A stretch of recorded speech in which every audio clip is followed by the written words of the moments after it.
Hola, seguidores del Ático. Bienvenidos una vez más a esta guarida de sombras donde el cine de terror se vive como debe.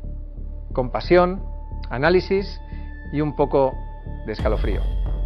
En el vídeo anterior descendimos a las arenas radiactivas del desierto con Las colinas tienen ojos, 2006. El brutal remake de Alejandre Aja, que nos recordó que la deformidad no siempre es física, sino moral, y que el instinto puede ser tan feroz como necesario cuando la supervivencia se pone a prueba. Hoy dejamos el desierto atrás para adentrarnos en un lugar más reconocible, más cercano y por eso más aterrador. Una ciudad cualquiera, una noche cualquiera, una casa cualquiera, una que podrías haber alquilado tú mismo. Una en la que nunca te imaginarías el horror que aguarda tras la puerta del sótano. Porque esta historia comienza como una anécdota cotidiana y termina sumergida en los rincones más oscuros de la mente humana. Aquí, lo desconocido no te asusta desde el principio, se arrastra lentamente, disfrazado de rutina. Y cuando te das cuenta, ya es demasiado tarde.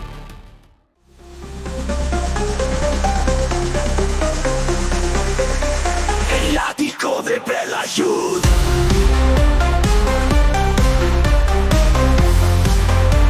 El ático de Pelayud. Hoy hablamos de Barbarian, una de las películas más impredecibles e inteligentes del cine de terror moderno, estrenada en 2022 y dirigida por Zach Cregger. Una auténtica bomba de relojería disfrazada de casa de alquiler.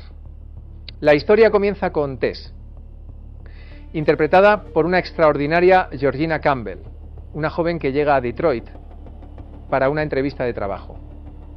Por supuesto, se aloja en un Airbnb. Pero lo que debería ser una noche tranquila se tuerce desde el primer momento cuando descubre que la casa ya está ocupada por otro huésped, Keith, interpretado por Bill Skarsgård. Y con este simple planteamiento, Barbarian empieza a jugar con el espectador. Porque todos, absolutamente todos, sospechamos de Keith, su mirada, su tono, su amabilidad forzada. Todo parece diseñado para hacernos pensar que esto es un thriller sobre una chica atrapada con un depredador. Esto solo es la primera capa. Zach Cregger no quiere que te acomodes. Te empuja de una escena a otra, sin darte tiempo a respirar. Y cuando crees que la película va en una dirección clara, la rompe, literalmente. La pantalla se va a negro y de repente estás en California, en plena autopista al lado de Justin Long, interpretando a un actor caído, en desgracia, acusado de violación. Otro tono, otro personaje, otra historia, pero todo conectado. Porque Justin Long hereda la casa de Detroit, la misma donde Tess bajó al sótano y donde todavía nadie sabe qué demonios se esconde. Y ese sótano es otra trampa, porque lo que empieza siendo un simple cuarto subterráneo se convierte en un pasaje hacia lo innombrable. Pasillos oscuros, puertas secretas, colchones manchados, cámaras, jaulas, ecos de gritos pasados y al fondo algo que no debería estar allí, algo que no debería existir, pero existe y grita y persigue y llora. En ese punto la película entra en su fase más grotesca y perturbadora, mostrando al verdadero monstruo, la madre. Una figura espantosa, desnuda, deforme, producto de años de incesto, abuso y aislamiento. Una criatura que no busca matar por placer, sino amar, alimentar, proteger. Una criatura nacida de la brutalidad humana. El verdadero horror de Barbarian no es ella, sino el hombre que la creó. Un anciano en cama, moribundo, responsable de décadas de secuestros, violaciones, partos forzados y grabaciones enfermizas.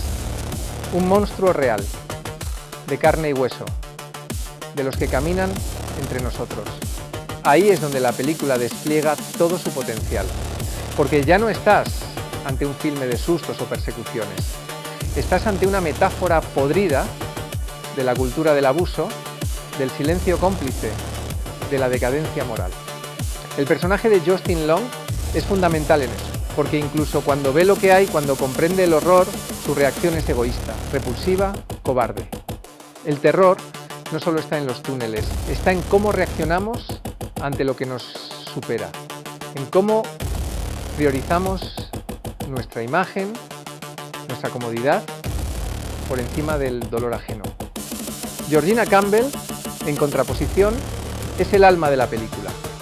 Su Tess es valiente, empática, humana. No es una heroína invencible, sino una mujer enfrentada a lo absurdo que decide hacer lo correcto, incluso cuando eso le puede costar la vida.